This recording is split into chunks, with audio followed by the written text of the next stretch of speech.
Good afternoon. Welcome to the Motor City Casino Hotel Tiger Club at Comerica Park. We appreciate all of you joining us for this very exciting day.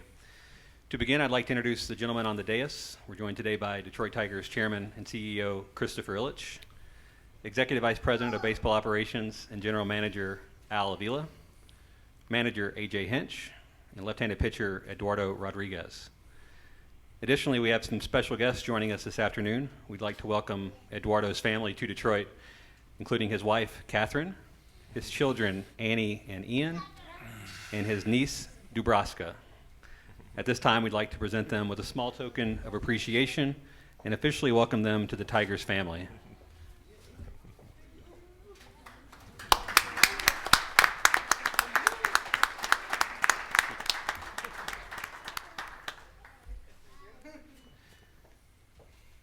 We'd also like to welcome Eduardo's agent, Gene Motto, to Detroit. Where does his flowers? Also joining us today are Senior Vice President, Chief Marketing Officer Emily Neenan, Vice President, Assistant General Manager Sam Minzen, Senior Counsel, Baseball Operations Alan Avila. At this time, I'll turn things over to Al Avila for some opening remarks. Well, good afternoon, and thank you for being here on this very exciting day. As I mentioned on this very stage, at the end of the season, we hope to be back here soon announcing the addition of impact talent to our Major League roster, and today brings just that. And before we get going, I'd like to thank Chris Ilitch for being here and providing the necessary support, not just for this signing, but in multiple ways throughout the baseball operations that's driving our ball club back to a winning franchise. I'd also like to welcome Eduardo's wife, Catherine, Annie, and Ian, right here, and just say how much we're looking forward to many, many years here in Detroit with you and your family. It's going to be a lot of fun. And lastly, I'd like to welcome Eduardo's agent, Gene Matos, who we've had a good working relationship for many years. Gene, if you remember years ago, also represented Annabelle Sanchez. So we have a good, long-lasting relationship here. Welcome, Gene. And afterwards, I'd like to mention that we're obviously very happy here to have Eduardo, represent the Detroit Tigers. It was just shortly right after the World Series, I reached out to Gene, and we started talking about Eduardo being a Detroit Tiger. He expressed interest right away that Detroit was a destination for him for sure. He was very positive, very bullish on Detroit and our organization, as well as AJ. And shortly thereafter, we started talking on a regular basis, and then AJ and I met with Gene and Eduardo, and we hashed this out. So many thanks to Gene, Eduardo for his desire to be a Detroit Tiger, and AJ here for, quite frankly, helping me do the recruiting, and which we've had a lot of traveling lately together. We've been no pictures. We've been coast to coast, all over the place. So anyway, and with that said, again, thanking Chris Ilitch, I'll just turn it over to Chris. Well, thanks, Al. Well, what an exciting day to be back here again at Comerica Park to welcome Eduardo and his wife Catherine and children, Annie and Ian. Welcome, and welcome to the Detroit Tigers family. We're very excited to have you all. Eduardo is going to play a key role in continuing the process towards delivering winning baseball to Tiger fans in the city of Detroit. We had tremendous step forward in the 2021 season, and adding a pitcher the caliber of Eduardo is going to continue the momentum that Al and AJ and our coaching staff and all of our players have going. There's a lot of Tiger talk going on right now, and the fans that I talk to are very excited and energized about the direction of our ball club. So excited to be here today to welcome Eduardo and his family to the Tigers. And with that, I'd like to turn it over to Eduardo for his remarks. Now it's my time? It's your time. First of all, I want to say thank you for giving me the opportunity to be here. Alex and Hinch just for go to Miami, and we had that meeting over there, and you guys see how excited I was to sign with you guys, to be part of this club, to be part of this organization that I know had a lot of history, and they're just hungry to win more championships, and that's what I want to be part of. I want to be part of the championship teams for the next couple of years. Like you say, Jim, thank you for the help for make this happen, for make this dream happen to me. Just come to Detroit. My family, my kids, my wife, my daughter, my son. Thank you guys to be here too. This is one of I feel like the best day of my life. Just have this kind of contract and then have this welcome with all you guys here. It's just for me. Just get here, go to Lakeland, start spring training, get ready for next season. And like I say, do my part to win a championship as much as I can. Go out there every 5 days. Do the best for give it the opportunity to win some games every time I can, and I can wait to get to know all my teammates down in Lakeland, and I start knowing all of them, and they know me, and be as a family and be part of that family that you guys already had together, and I just want to be part of it. Awesome. Thank you, Eduardo. Now we're ready to take questions. If you have a question, please raise your hand and we'll get a microphone to you. Before asking your question, please identify yourself by saying your name and affiliation. Also, if you're joining us on, also please specify who your question is directed to. Finally, time permitting, we will take a couple of questions from the media joining us today via Zoom.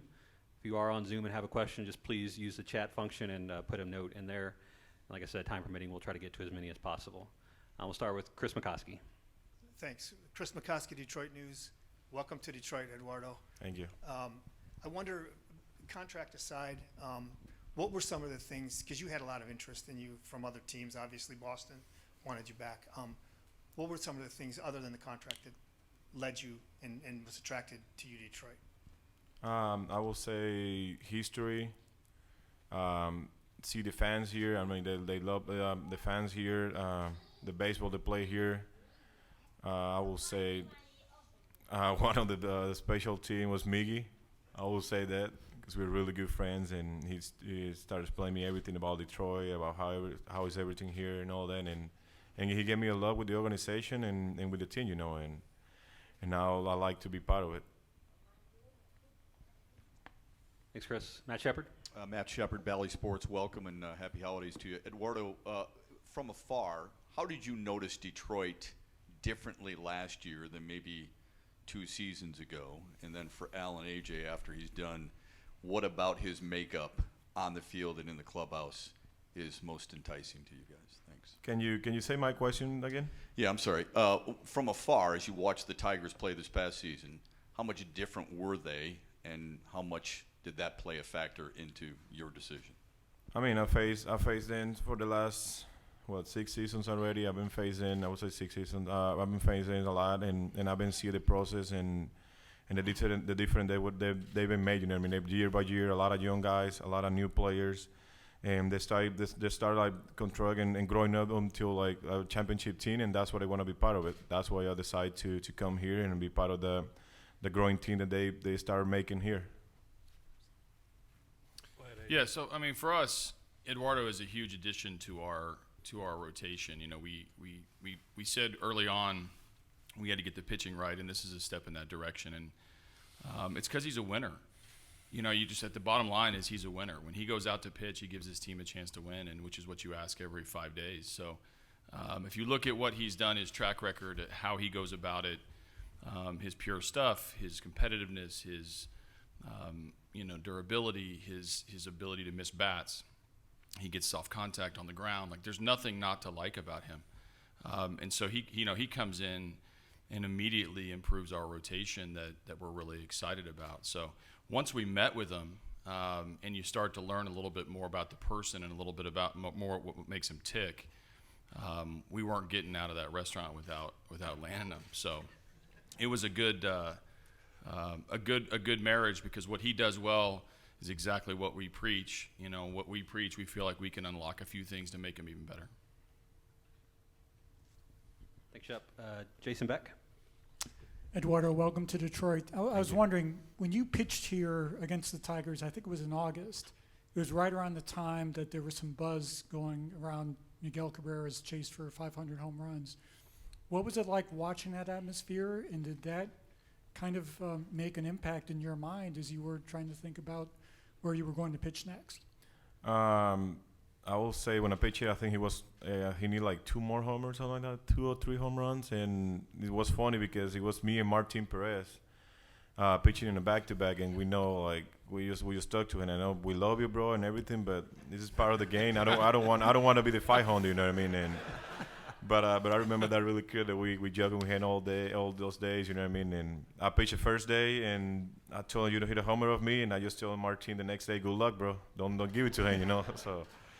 But what was the other part of the question, did you say? Just first of all, was that that right? atmosphere And then, around the ballpark. Oh, as yeah, I you were mean- pitching, did that kind of register with you when at season's end you had to try to figure out? yeah, where you just wanted to pitch watching, next? and I've been watching postseasons here, playoff. I've been watching a lot when I was in the minor leagues, you know what I mean?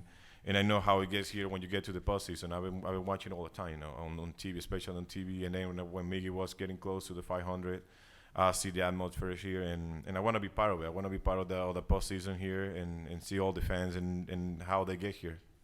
What will it be like to be a teammate with Miguel at this point, and also, I imagine, have a close-up seat as he gets to 3,000 hits? I will say it's going to be fun. I will say that. Thanks, Jason. Evan Petzold. Yeah, Eduardo, Evan Petzold from the Detroit Free Press. Just how seriously did you consider returning to Boston? How seriously did you consider maybe Toronto? And what was kind of the tipping point that led you, to sign with the Tigers over those teams? I mean, like I say, I see everything they have here. I see the way they start reconstruct the team, start getting ready for compete for championships, and part of it was, like I say, the history, Miggy, and asking about everything about the organization and all that, and I want to be on a team where they start going up until they want to be a championship team, and I want to be part of that. I want to be part of that reconstruction and join them and play with them and help them the best I can, So that's why I decided to come to Detroit. And then question for AJ too, just what are your expectations for Eduardo as you try to blend him in with the pitchers that you have here now? Yeah, we just want him to be himself. Obviously what he's done speaks for itself. For him to pitch the way he's pitched in the postseason, we got to get to the postseason.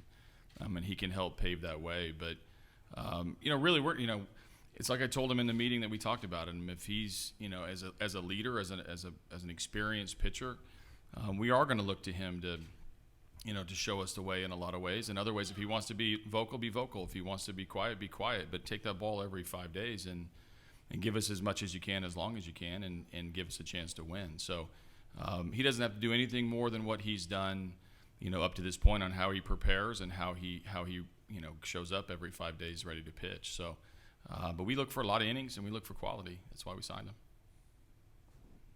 Thanks, Evan. Larry Leitch. Questions for Chris and Eduardo. Chris, with the labor questions that are out there with baseball, can you talk about your commitment to not take a wait-and-see approach and invest in a talent? And for Eduardo, how thankful are you that you found a team that was willing to make this kind of commitment with possible work stoppage coming up here shortly? Well, I think your first question, it's really a credit to Al Avila and his staff.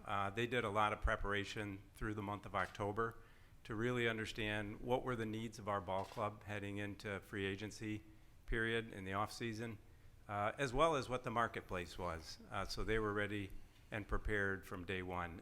And I think that preparation really led to the activity that we saw by our ball club early on in the off season. Can you say my question again? I want to hear again. Just with the labor questions that are in baseball right now, to have a team willing to make this kind of commitment to you, how thankful are you to have it out of the way, while there's still questions about the players and the owners reaching a deal? For me, I'm not ready to make a deal. I want to play with Detroit, so I just want to see. I just want to see what happens, and until we play baseball, I'm gonna be ready for play with Detroit. So that's what I think about that. It's just their decisions, but I'm ready to go out there and pitch when we start playing. So we'll see what happens. Jeff Seidel. Jeff Seidel from the Free Press. Chris, a few months ago you said that the resources would be there, and you've now signed a catcher and a pitcher. How committed are you to bringing in an elite shortstop?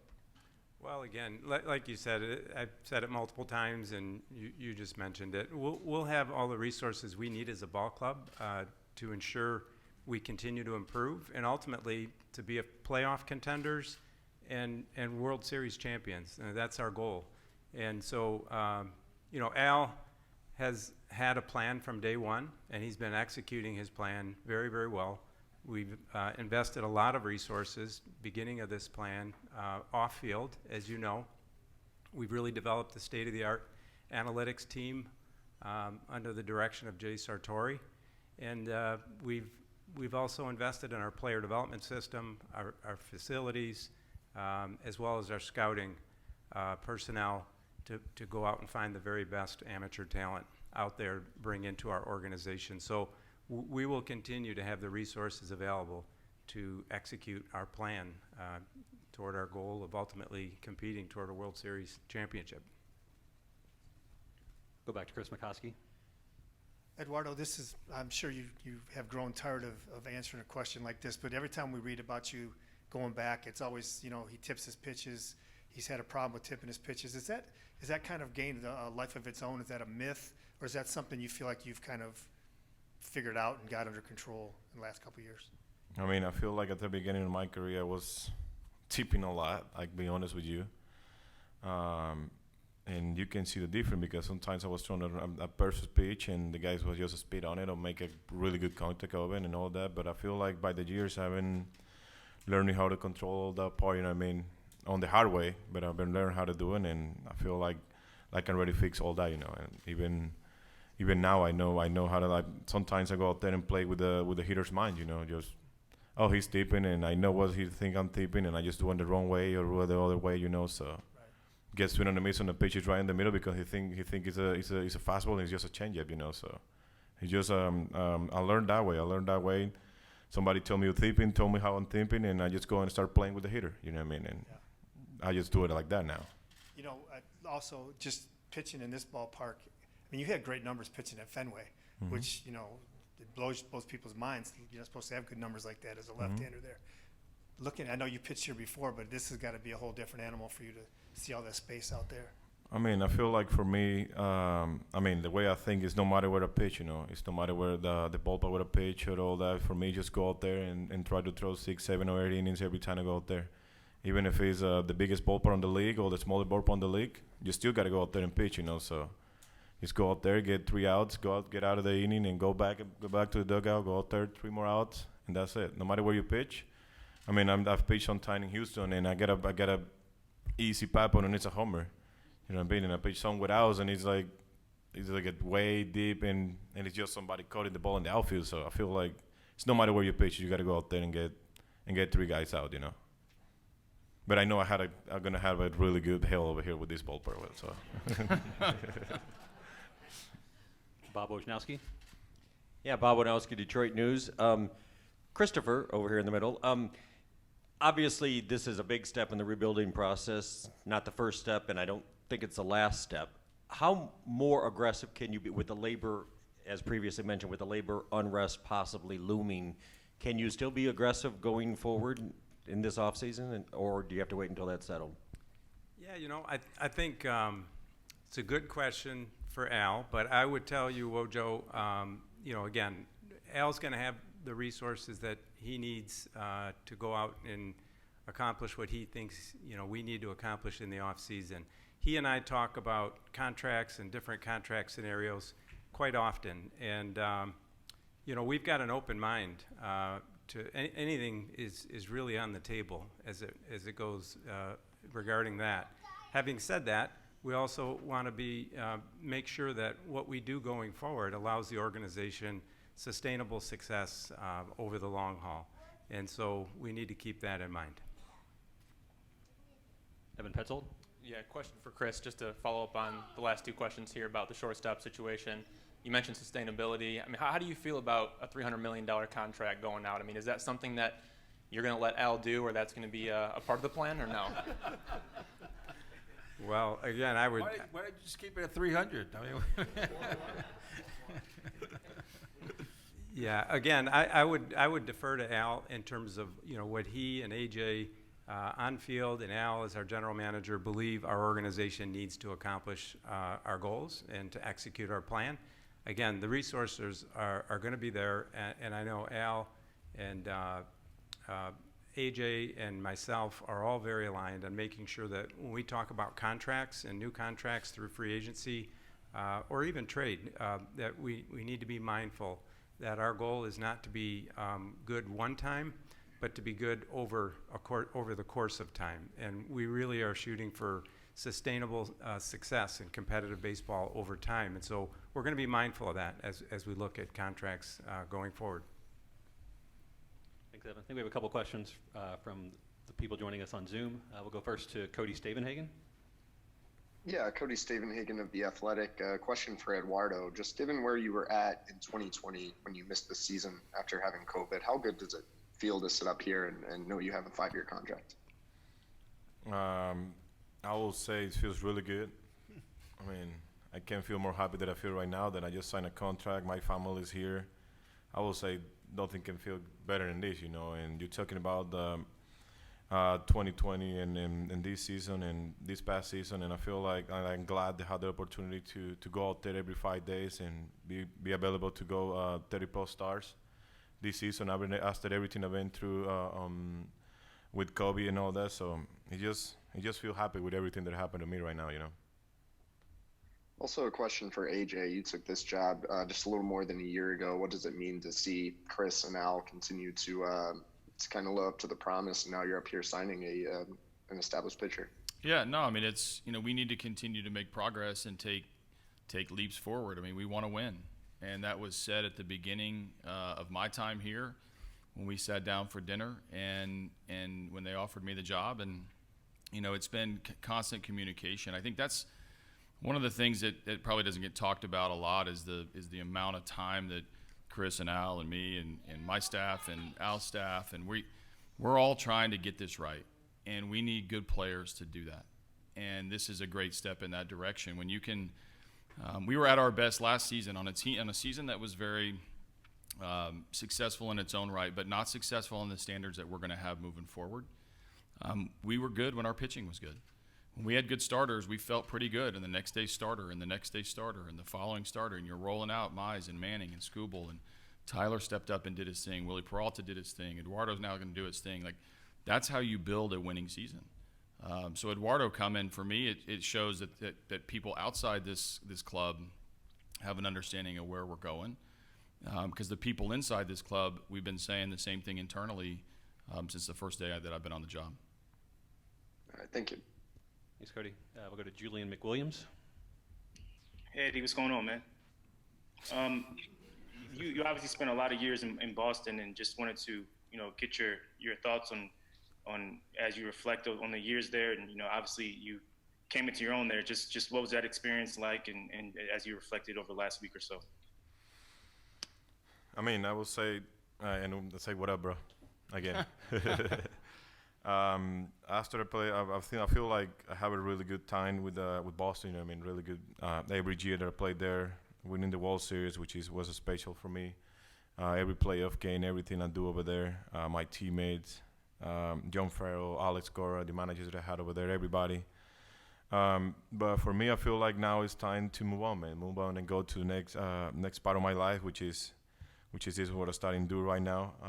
Which is going with the Tigers and start winning championships over here. So that's the way I see it, and that's the way I like to leave it for now. Then.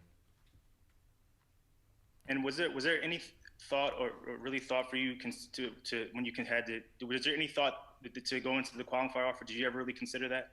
Oh, what? Say it again. Did you really ever consider the qualifying offer that Boston laid out for you?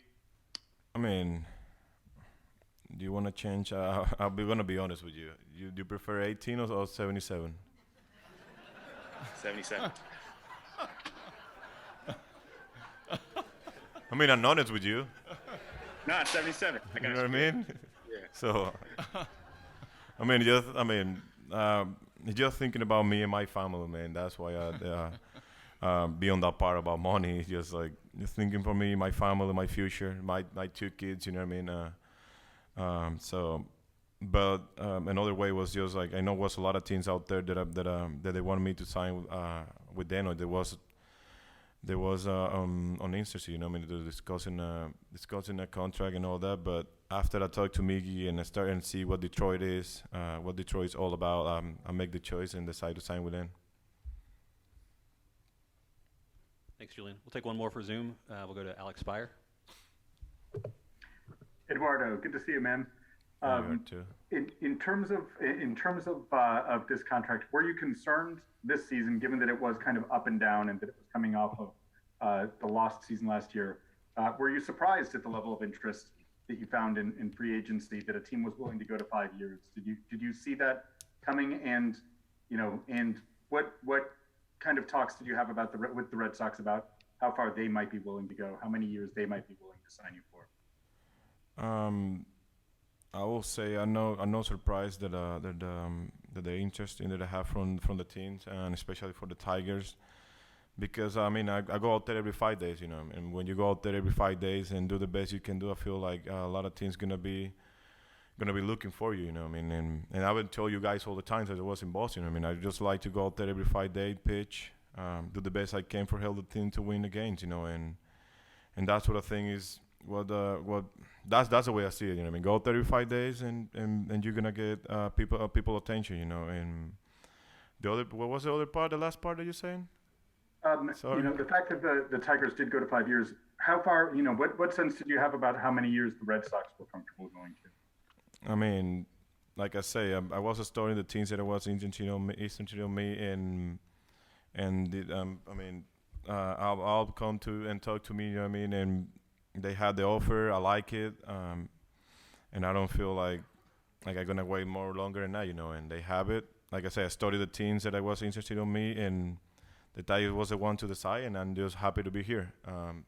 With respect to the Red Sox, I mean, I don't feel like I don't talk to them at all about like how many years and all that. I know they want me back then, but like I say, it's time for me to move along and start the new part of my life and win the championships here. And with regards, you know, you talk about your excitement of joining Miggy. How hard was it to talk to Xander about leaving Boston? I mean, I feel like Xander, Devers, Mccoskey, those are the 3 guys that I've been played my whole career over there. Especially Bogey and Mccoskey, because Mccoskey was catching me every 5 days, every time over there. You know what I mean? Those are the 2 guys. Bogey was in shortstop every time. Getting mad at me because I throw the wrong pitch or I throw the right pitch. Sometimes I was getting in the dugout and he told me, "Wow, how you can paint the backdoor cutter right there?" You know, I mean, things like that. And that was a perfect pitch, madness, happiness, and everything that I passed with those 2 guys. I mean, it's just different. I mean, I feel like they are brothers that you never forget, you know. And I can't wait to go out there and face them next year, see what they can do. You know what I mean? Because one of the funny things we're talking a lot together.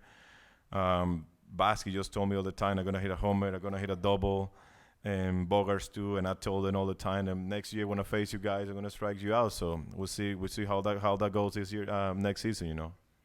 But I know I love them, and I feel I know they feel happy for me. They feel happy for what I accomplished now, and I know they want the best for me, and I still want the best for them, and they go out there and bowl, you know what I mean, and I strike them out all the time I face them. Thanks. Thanks, Alex. We'll take 2 more from the audience here in Detroit. We'll go first to Matt Shepard. Eduardo, 2-part question for you. You just mentioned Miguel Cabrera. Players want to play with other great players. So Detroit trades for Tucker Barnhart. They bring you on. How can you help recruit additional players here? And what can you teach the young, talented pitching staff of this Tigers team as you embark on your Tigers career? I will say with the young pitching staff, I will say go out there in spring training and start teaching them what I learned from the older guys. You know what I mean? Which is play the game the right way. As a pitcher, go out there every 5 days, or reliever, be ready every day. You know what I mean? Things like that. You know what I mean? A lot of things gonna come up as soon as we get to spring training, and I'm gonna do the best thing I can do to help them. You know what I mean? I'm open to any questions you have for me about whatever on baseball part, or even on family ways, or like outside of baseball and everything. You know what I mean? I'm open to help them and to help everybody that they bring to the table for me to help. That's the way I see it. That's the way I learn. Especially guys like I learn from guys like Price, Sale, Ebaldi, Porcello, guys like that that they teach me the right way to do it, and that's the way I'm gonna teach young kids to do it. I mean, I will say that's his part right there. That's his part of doing it. I mean, whoever he brings to the table, like I say, I'm gonna do the best to help it to get better, even if it's a guy that is older than me. I know I learned the way that even the guys that are older than you're still gonna help them. I mean, you still sometimes you sit with them, and sometimes they have questions for you that they don't know, and you help them. I mean, young guys, old guys. I feel that's the way of learning. That's the way it is. And that recruiting part, I feel like it's all on my partner over here. So. Thank you. Well, basically, by trading for Barnhart and signing Eduardo, that in itself is a recruiting tool, because it shows other players that we're here for real, and we're here trying to win and trying to bring in the best players and build a winning franchise. So, just the player movements that we've done so far is a recruiting tool in itself.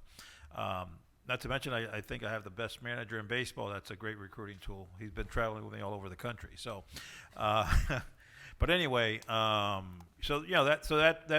should answer your question there.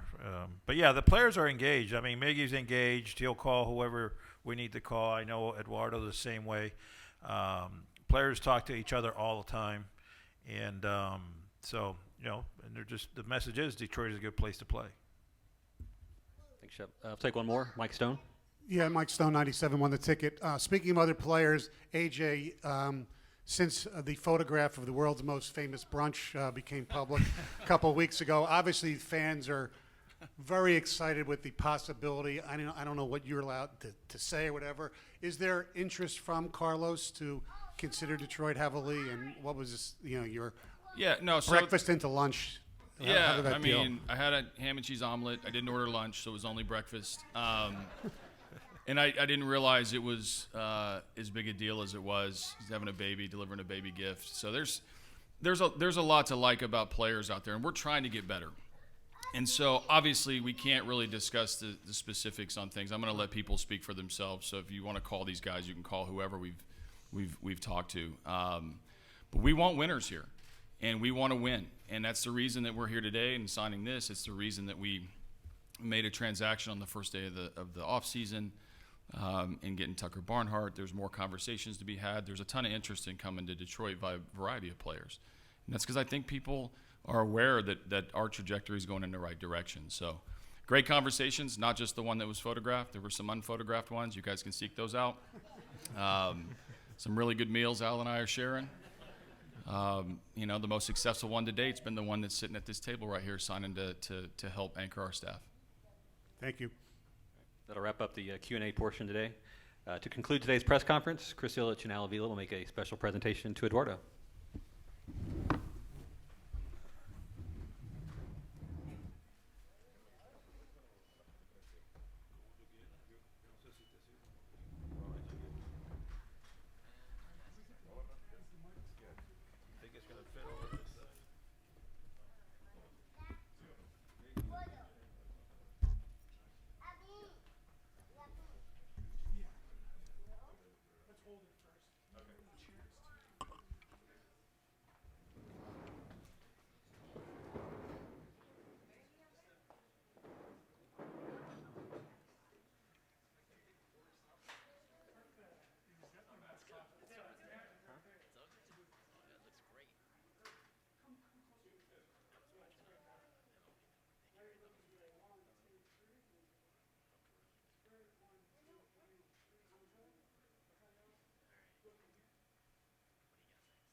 No, ahí está bien. Sí. ¿Estás seguro? Very nice.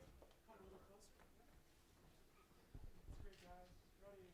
1, 2, 1, 2, 3. I'm good. Looking, one more, guys. Look at us. Oh yeah, AJ, we're gonna have you.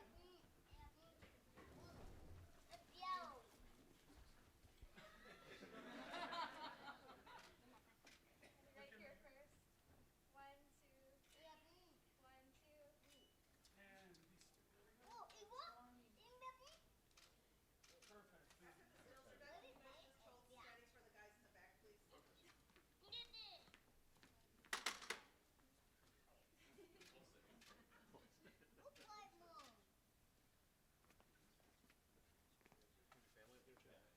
All right, that'll conclude today's press conference. Thanks again for joining us, and hope everybody had a happy Thanksgiving.